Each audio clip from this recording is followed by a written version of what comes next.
The twin suns of Verdun III hung low on the horizon, casting long shadows across the endless grain fields. Gene wiped sweat from his brow and guided the plow through another row of earth. 19 harvests he'd worked these fields, and 19 more he'd likely work until his back gave out like his father's had. The metal plow cut through the dark soil with a steady rhythm. Jin's hands were rough from years of work. His back ached from bending over crops since dawn, and his dreams of seeing the stars had long since faded into acceptance. This was his life. This was all it would ever be. The colony world was small and forgotten, just a speck on the edge of human space. Ships rarely came here anymore. The wealthy core worlds had no interest in a farming settlement that barely produced enough to feed itself. Gene had seen holovids of those glittering planets. Towers reaching into clouds, ships coming and going like swarms of insects. But that wasn't for people like him.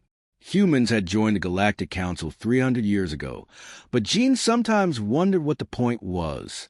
The alien races still looked down on them, still called them the young species, the newcomers who knew nothing of the galaxy's long history.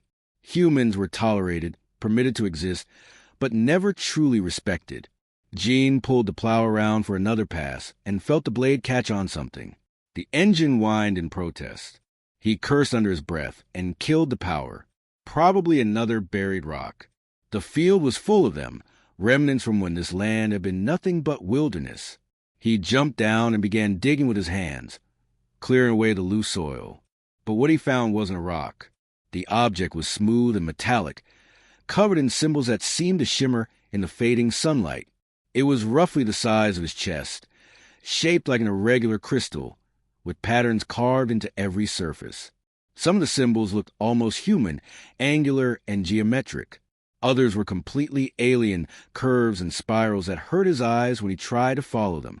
Gene hesitated. Everyone knew the laws. Ancient technology was forbidden. If you found something old, something from before the Council's time, you were supposed to report it immediately. The preceptors would come, take it away, and you'd never hear about it again. That was just how things worked.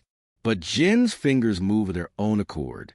He brushed away more dirt, revealing the entire artifact. It was beautiful in a strange way, like frozen lightning captured in metal and crystal. And it was humming, not a sound he could hear with his ears, but something he felt in his chest, in his bones. His hand touched the surface. The world exploded into light. Gene tried to pull away, but couldn't move. The artifact had sealed itself to his palm, or his palm to it. He couldn't tell anymore. Sound filled his head. Not words exactly, but meaning that bypassed language entirely and burned itself directly into his mind. The voice was ancient and vast and terrible. It spoke of bloodlines and seals and heirs of things that should have been forgotten. Gene felt his consciousness being pulled apart, examined, compared to some template written into the artifact's core. His DNA was being read like text, analyzed down to the smallest detail. Then the visions came. He saw fleets filling the void between stars, ships the size of cities, weapons that could crack planets like eggs. He saw humans standing tall among the alien races, not as juniors, but as gods. He saw an empire that spanned the entire galaxy, with Earth at its heart, shining like a beacon, power beyond measure, technology that seemed like magic, humans ascending to something greater than flesh and blood. And then he saw it all burn. The visions shifted. The fleets were dying now, torn apart by weapons that unraveled matter itself. Worlds burned. Stars went dark. Trillions of humans died in moments as the galaxy turned against them. The empire fell.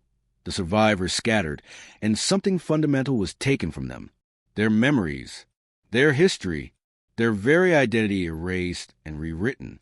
Gene collapsed into the dirt, gasping for air. The suns had set while he'd been trapped in the visions. The moons of Verdun III cast everything in silver light, and his body felt wrong, like he'd been taken apart and put back together slightly differently. He looked at his left arm and choked on a scream. Glowing lines ran beneath his skin. Blue circuitry pulsed with faint light, spreading from his hand up his forearm, like living tattoos. The patterns were intricate, beautiful, and completely impossible. His skin hadn't been cut. The marks were inside him, part of him now. Jean grabbed the artifact with shaking hands. It felt lighter than before, or maybe he was stronger. He didn't know anymore. He shoved it into his pack and buried the pack under loose soil, then stumbled home to the darkness on legs that felt too steady, too quick. His parents were asleep. The farmhouse was quiet. Jean went to his room and sat on his bed, staring at the glowing marks on his arm. They pulsed in time with his heartbeat. The voice had called him heir. Heir to what? And why did the visions feel less like imagination and more like memory? Like he was remembering something that had happened not to him but to his ancestors thousands of generations removed. Sleep didn't come that night. Every time Jean closed his eyes, he saw the fleets burning. 3 days passed.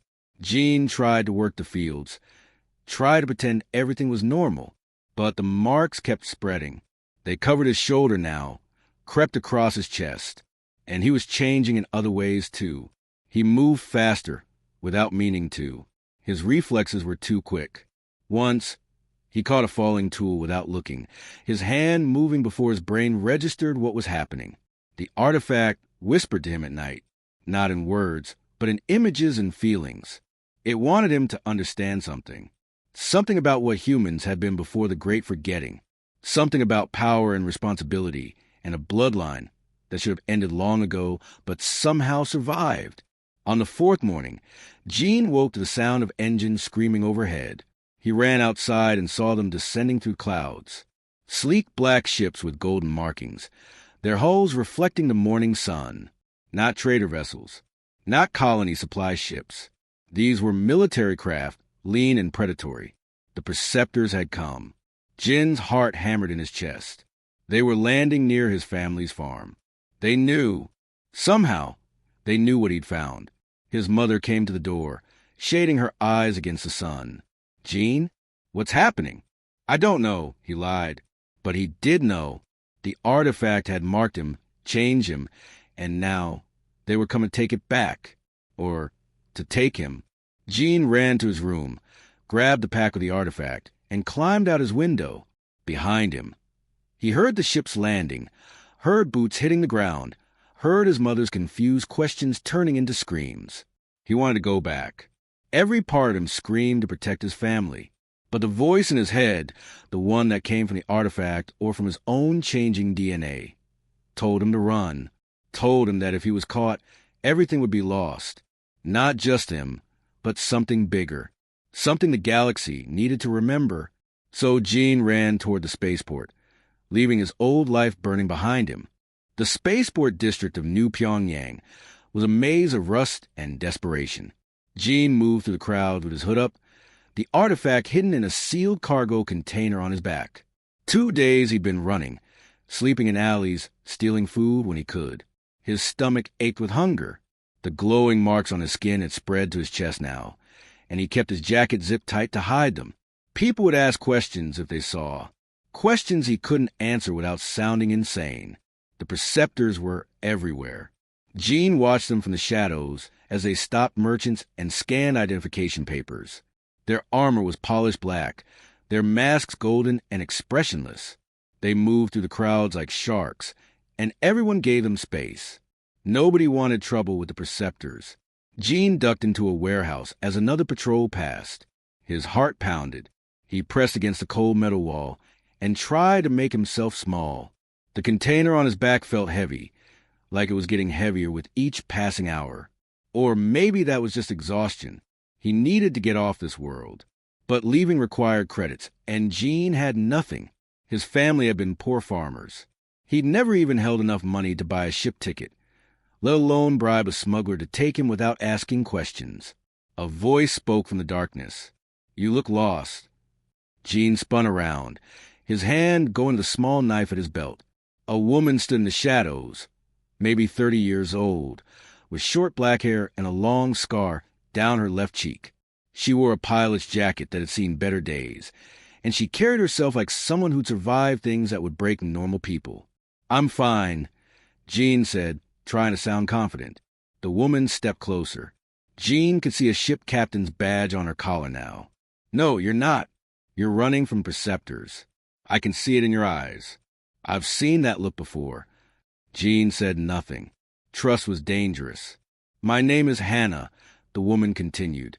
I'm a ship captain. And before you ask, yes, I'm a smuggler. Which means I have a ship, and I'd very much like to leave this place before Preceptors decide to search my cargo hold. I need passage off-world, Jean admitted. What choice did he have? Hannah's eyes were sharp. Everyone needs passage. Question is, can you pay? Jin's shoulders slumped. No, I have nothing. Then we have nothing to talk about. Hannah turned to leave. The warehouse door exploded inward. 3 Preceptors burst through, their armor gleaming, weapons raised and humming with power. Jin's body reacted before his mind caught up. He dove behind a cargo crate as plasma bolts scorched the air where he'd been standing. The heat washed over him, and he smelled burning metal. Captain Hannah Voss, one of the Preceptors said, his voice amplified and emotionless. Step away from the fugitive. Hannah's hand dropped to the weapon at her hip. What fugitive? I'm just checking my cargo. Last warning. Surrender the bearer of forbidden technology. Jean felt the container on his back growing hot. The artifact was waking up, responding to his fear. Energy built inside his chest. Pressure mounting like a storm about to break. The glowing marks on his skin blazed with light. He couldn't hide anymore. Something inside Jean snapped. Blue fire erupted from his body.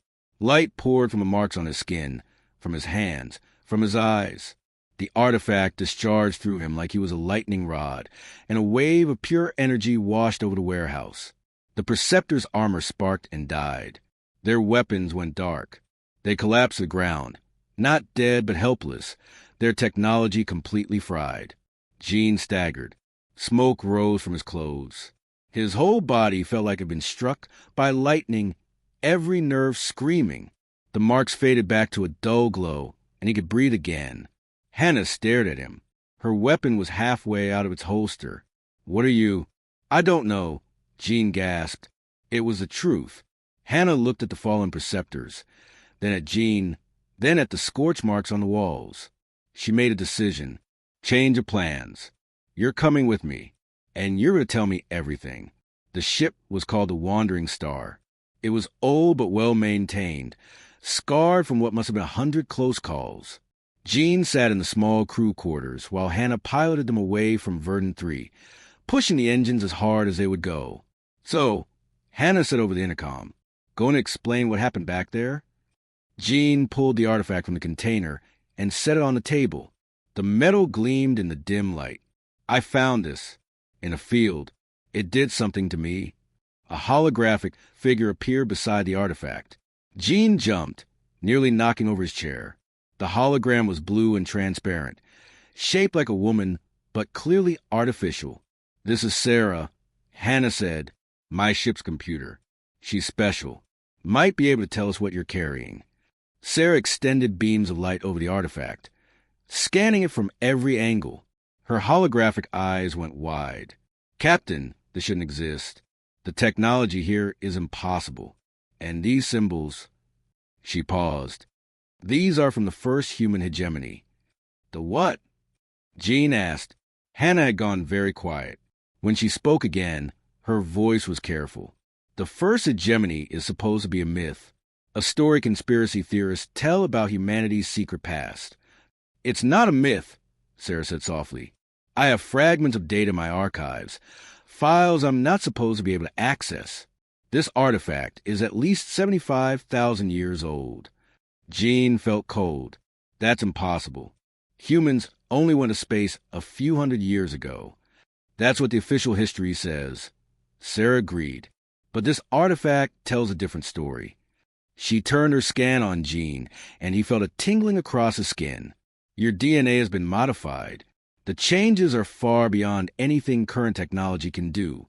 The artifact identified you as a genetic match for something called the Imperial Bloodline. What does that mean? Jean whispered. Sarah's hologram flickered. It means humans weren't always weak. Once we ruled this galaxy. We had an empire that made the current council look like children playing with toys. And then the elder races destroyed us. They erased our history, reset our civilization, and made sure we'd never remember what we were. Hannah had left the cockpit. She stood in the doorway, her expression unreadable. I've heard the stories.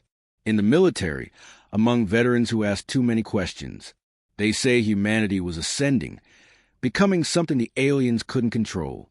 So the Archons and their allies wiped us out and rewrote history. The Council is built on our grave, Sarah said. And that artifact is a key to something the elder races fear. Something they spent 75,000 years making sure stayed buried. Jean looked at his glowing arms, at the artifact sitting innocently on the table, at these two strangers who suddenly knew more about him than he knew about himself. "What am I supposed to do?" he asked. Before anyone could answer, alarm shrieked through the ship. Sarah's voice rose in panic. "Hyperspace rupture detected. A Perceptor dreadnought just found us. Captain, it's 10 times our size." Hannah ran for the cockpit. "Hold on to something. Hold on." Hannah threw the wandering star into a hard roll as plasma fire streaked past their hull. The Perceptor dreadnought was massive, 10 times their size, bristling with weapons that could vaporize them in seconds. Gene gripped his seat, his stomach lurching as the ship dove and weaved through the barrage. "Can we jump?" "Not yet. The drive needs 3 more minutes to charge." Hannah's hands flew over controls, her movements precise despite the chaos surrounding them. "Sarah, give me options." "Asteroid field at bearing 275. The AI replied, her holographic form flickering with the ship's power fluctuations. "Dense enough to hide us if we can reach it, if being the key word." Hannah pushed the engines harder. The ship groaned in protest, metal straining against forces it wasn't designed to handle. Gene felt the artifact pulse in his pack. Energy built inside him again, that same sensation from the warehouse, but stronger now, more controlled. His body moved on instinct. He unbuckled and stumbled toward the cockpit, fighting against the ship's violent maneuvers. "What are you doing?" Hannah shouted. Gene didn't answer. He couldn't explain something he didn't understand himself. His hands touched the navigation console, and the glowing marks on his skin flared brilliant blue. Information flooded his mind like a dam breaking. Trajectories, velocities, firing patterns, weak points in the enemy's targeting system. He saw the path they needed to take with perfect clarity. "Turn 45 degrees left now," he said. "Drop 500 meters in 3 seconds, then roll right." Hannah stared at him for 1 heartbeat. Then she followed his instructions. The wandering star jinked through a gap in the plasma fire that should have been impossible to predict. Another volley came, and Gene called out another impossible dodge. His mind saw patterns in the chaos, saw the future seconds before it happened. They reached the asteroid field with hull plates glowing red and alarms screaming throughout the ship. But they were alive. "How did you do that?"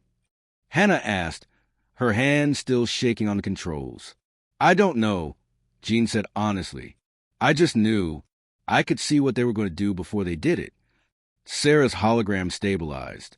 The Phoenix genetic modifications include enhanced spatial awareness and predictive processing. You're becoming what your ancestors were, Gene. Something more than ordinary human. The Perceptor dreadnought couldn't follow them into the dense asteroid field. They jumped to hyperspace as soon as the drive finished charging, leaving the danger far behind. Their destination was a research station orbiting a dead world. Hannah said she knew someone there, a scientist who might have answers. A woman named Dr. Yunji, who had spent 20 years studying ancient human ruins. But when they arrived, the station was dark and silent. "Life support is failing," Sarah reported, "and I'm detecting blast damage on the outer hull. Someone attacked this place recently." They docked carefully, weapons drawn and ready. Inside, the station was a disaster. Bulkheads were torn open, equipment smashed to pieces, data cores destroyed beyond recovery. Someone had tried to erase everything here, and they'd been thorough about it. "Dr. Yunji?" Hannah called out. "It's Hannah Voss. Are you here?" A weak voice answered from somewhere ahead. "Hannah? Is that really you?" They found her behind an emergency door in a sealed laboratory. Dr. Yunji was a woman in her 50s with silver-streaked hair matted with blood. Gene and Hannah pulled her free, and Sarah immediately began scanning her injuries. "Perceptors came 3 days ago. Dr. Yunji said, coughing. They destroyed everything. 20 years of research gone. She focused on Jean, and her eyes went wide. You're one of them. I can see the marks on your skin. One of who? Jean asked. The Phoenix Dynasty. Dr. Yunji laughed, then winced in pain. 20 years I told them humanity's history went back further than anyone admitted. They called me crazy. They took away my credentials and exiled me to the station. She gripped Jin's arm with surprising strength. But I was right. I found proof on 17 different worlds. Humans ruled this galaxy 75,000 years ago. What happened to us? Jean asked, though part of him already knew from visions. Dr. Yunji's expression turned dark. The Archons and their allies were terrified. Humanity was transcending, you see. The Phoenix Dynasty had developed technology that let them manipulate reality itself. We were weeks away from becoming something beyond physical form. We would have been like gods. So they killed us, Hannah said flatly. The Purge wasn't a war. It was genocide. They struck without warning, used weapons that burned entire star systems. Trillions died in days. The survivors were hunted down, scattered across the galaxy. The Archons erased our memories and reset us on Earth, watching to make sure we'd never rise again. Jean touched the artifact through his jacket. It called me the heir of the Forbidden Line. What does that mean? The Phoenix Dynasty's royal family, genetically engineered to be perfect, able to interface with technology others couldn't even understand. When the Purge came, the Archons made it their mission to kill every member of the royal bloodline. Dr. Yunji looked at Jean with something like awe. You shouldn't exist. Your ancestors should have died 75,000 years ago.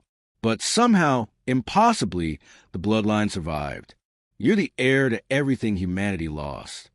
The artifact is a key, Jean said, to weapon vaults. Dr. Yunji nodded weakly.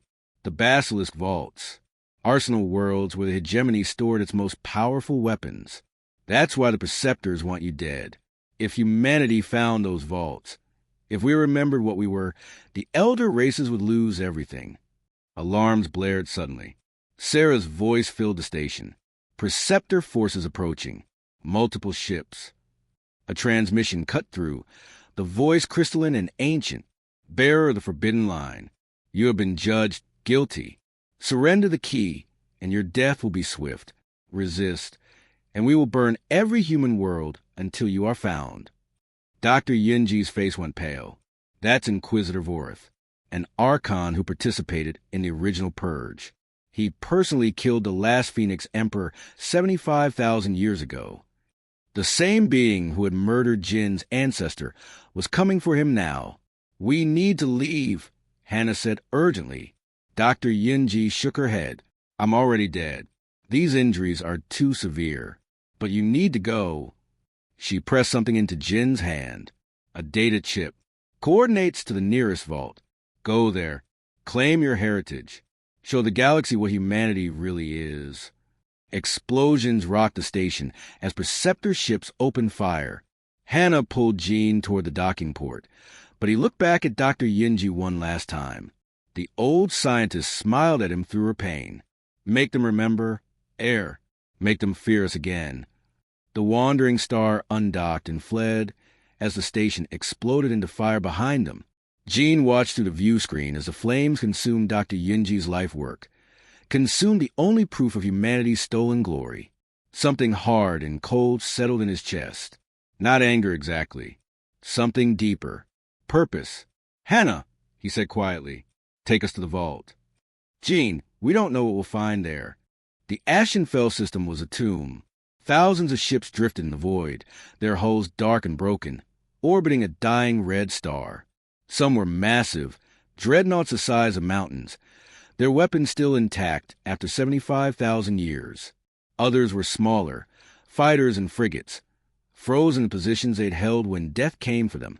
The last stand, Sarah whispered, her holographic form dimmed in respect. This is where the Phoenix Emperor made his final defense. 10,000 ships against 1,000,000. They fought for 17 days before the end came. Jean stared at the graveyard through the view screen. His ancestors had died here, every single one of them, buying time for survivors to escape. Their sacrifice had allowed humanity to endure, even in its broken state. "Where's the vault?" Hannah asked. Sarah highlighted a structure at the system's heart, hidden among the wreckage. It was the size of a small moon, cloaked by technology that still functioned after all this time. "There. I'm detecting active power signatures. The vault is waiting." They approached slowly, weapons ready, but nothing challenged them. The massive structure seemed to recognize the artifact in Jin's pack. A docking port opened as they drew near, an invitation that had waited 75 millennia for the right person. Inside, the vault was pristine. White corridors hummed with power, lighting systems activated as they walked past. Everything was sized for humans, designed for human hands. It felt both ancient and brand new at the same time. Jin placed his palm on a scanner at the entrance to the main chamber. Light washed over him, reading his DNA, checking his genetic markers, verifying the Phoenix bloodline that ran through his veins. For a long moment, nothing happened. Jin's heart pounded in his chest. Then everything changed. Holographic figures appeared throughout the vault, dozens of them, all wearing elegant armor marked with the same glowing patterns that covered Jin's skin. They were human, or had been once. Now they were recordings, ghosts of the past waiting for someone to remember them. They knelt as one. "Your Majesty," they said in perfect unison. "We have waited. The Basilisk arsenal is yours to command." Jin's breath caught in his throat. "I'm not a king. I'm just a farmer." "You are the heir," the holograms insisted. "The bloodline endures. The Phoenix rises. What do you require?" The vault's inventory flooded Jin's mind. Weapons that could shatter planets with a single shot. Ships that could phase through solid matter. Technology that bent space and time like paper. Power beyond anything the current galaxy possessed. All his for the taking. He could destroy the Archons. Could burn their worlds as they had burned humanity's. 75,000 years of revenge, finally within reach. "Jin," Hannah said softly. She had followed him into the chamber. "This is what they were afraid of. This is why they tried to erase us. With this kind of power, you could start another war." "We could win this time," Jin said, but the words fell hollow even as he spoke them. Sarah's hologram appeared beside them. The historical records are here too. The complete truth about the Purge. She paused, processing information. "Jin, humanity wasn't perfect. The hegemony conquered other species, absorbed them into the empire. But the Phoenix dynasty was trying to change that. The emperor was implementing reforms, opening technology to other races, pursuing peaceful transcendence. The elder races attacked anyway," Jin said. "They were afraid. Humanity was about to surpass them, and they couldn't accept it." Sarah displayed ancient records. Treaty proposals the Phoenix Emperor had sent, all rejected. Warnings about the coming ascension, all ignored. They chose genocide over peaceful coexistence. Jin looked at the weapons surrounding him. He could feel their power calling to him. His Phoenix genetics made him the perfect weapon, the perfect commander. He could interface with any of these systems just by thinking about it. But Dr. Yunji's dying words echoed in his mind. "Make them remember, not fear. Remember. I'm taking only what we need for defense," Jin said finally. "And I'm taking all the historical records. The galaxy needs to know the truth." "Your Majesty, the Archons will come for you," the holograms warned.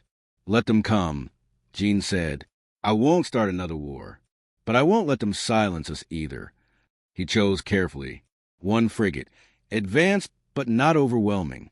Defensive shields and weapons, nothing designed for mass destruction. And most importantly, he copied every piece of data the vault contained. The true history of humanity, the Phoenix dynasty, the Purge, all of it. Alarms shrieked through the vault. Sarah's voice turned urgent. "Preceptor fleet detected. Inquisitor Vortha's forces. At least 30 capital ships. They're targeting the vault. Automated defenses activating," the holographic guides announced. Ancient weapons came online throughout the system. Some of the dead ships in the graveyard stirred, their power cores flickering back to life after 75,000 years of sleep. "Get to the frigate," Jin shouted. They ran through the pristine corridors as explosions shook the structure. Gene felt the vault's systems connecting to his mind, felt the Phoenix genetics in his blood fully awakening. A battle suit materialized around him, armor that flowed like liquid metal and enhanced his strength tenfold. Preceptor soldiers breached the outer halls. Gene met them in the corridors, moving with speed that left them scrambling. The armor responded to his thoughts, energy shields deflecting their plasma fire. He didn't kill them, just disabled them, knocked them unconscious. He wasn't a monster. He was better than what they had done to his ancestors. The frigate waited in the vault's hangar, sleek and deadly, painted in blue and gold. Gene interfaced with it directly, his genetic markers granting instant command authority. "Hannah, can you fly this?" he asked. "This ship is beautiful," Hannah said, grinning despite the danger. "Sarah, look at these specifications. Quantum drive neural interface. Weapons I can barely understand. Gene, this vessel is generations ahead of anything in current use." "Then let's use it." Gene took the command chair, feeling the ship connect to his nervous system like an extension of his own body. "Vault, this is the Heir. Begin self-destruct sequence. I won't let this arsenal fall into the wrong hands. Confirmed, Your Majesty. You have 12 minutes. The frigate launched. Gene and Hannah worked together, her pilot skills enhanced by predictive abilities. They wove through Preceptor Fleet, the ancient ship's shields absorbing fire that would vaporize modern vessels. Then Gene did something bold. He hacked into every communication network in the system and broadcast everything. Every file from the vault, every record of the Purge, every treaty the Phoenix Emperor had proposed. The complete truth about what humanity had been and what had been done to them. "Let the galaxy see," Gene said. "Let them judge for themselves." Behind them, the basilisk vault detonated in a flash brighter than the dying star. Weapons that could have conquered the galaxy, gone forever. But the knowledge survived, spreading faster than preceptors could stop it. Humanity would know the truth now, and they would never forget again. The message spread like wildfire. On Earth, on Mars, on the 1,000-colony world scattered across human space, people watched the historical records Gene had broadcast. They saw their ancestors ruling the stars, saw the genocidal fury of the Purge, saw the lies that had kept them subjugated for 3 centuries. And they were angry. Protests erupted outside Galactic Council offices. Human diplomats walked out of treaty negotiations. Military officers began asking uncomfortable questions about why their fleets were so much weaker than their ancient counterparts. The galaxy had kept humanity small and weak on purpose, and now everyone knew it. Aboard the Phoenix frigate, Gene had named it the Eternal Dawn. They monitored the chaos with mixed feelings. "The Archons are calling emergency sessions," Sarah reported. "They're trying to discredit the records, calling them fake. But the technical evidence is too strong. Even some alien species are demanding answers." "The Valerii Collective just recognized humanity's historical claims," Hannah added, reading diplomatic messages. "The Kree Union is calling for reparations to be paid to human worlds." "What about the Archons?" Gene asked. Sarah's hologram dimmed. "They've declared you a threat to galactic stability. There's a kill order. They're coming for you with everything they have." Gene had expected nothing less. He looked at his hands, at the glowing marks that now covered his entire body. The Phoenix genetics had fully activated. He was faster, stronger, could interface with any technology just by thinking about it. He had become what his ancestors were. Something more than human, but still human at the core. "Where do we stand?" he asked. Hannah pulled up a tactical display. "We've got allies.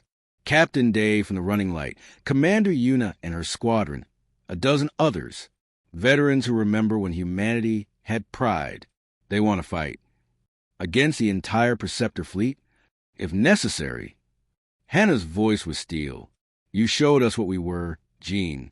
Some of us aren't willing to bow anymore."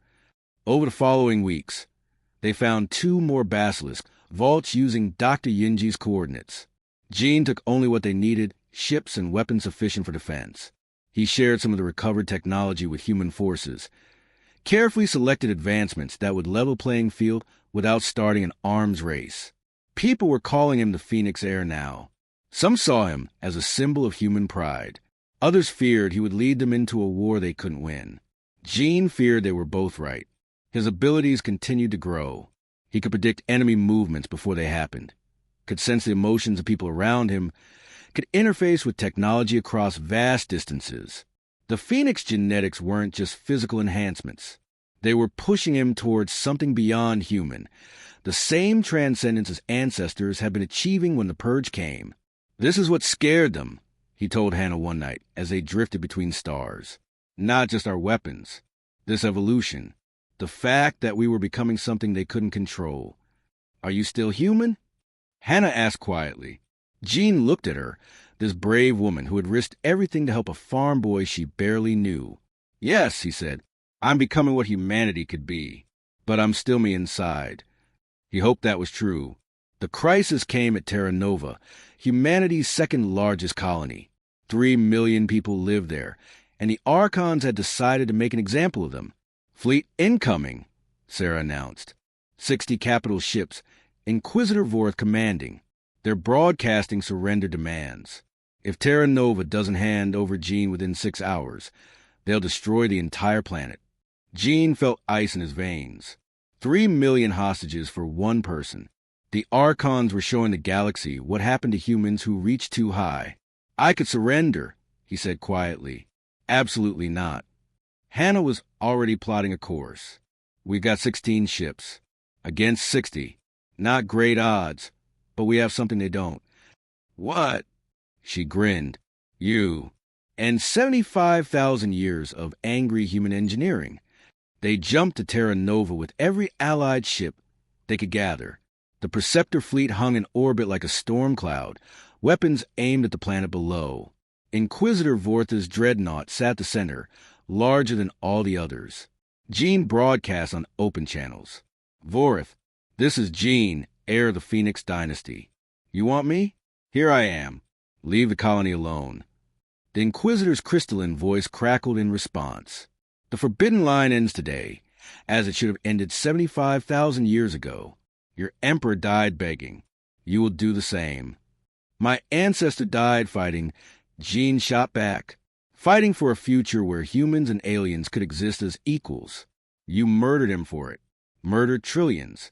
And you call us a threat. You were ascending beyond natural law. Your existence was an offense to cosmic order. No, Gene said, and his voice carried across every channel in the system. You were just afraid of being surpassed.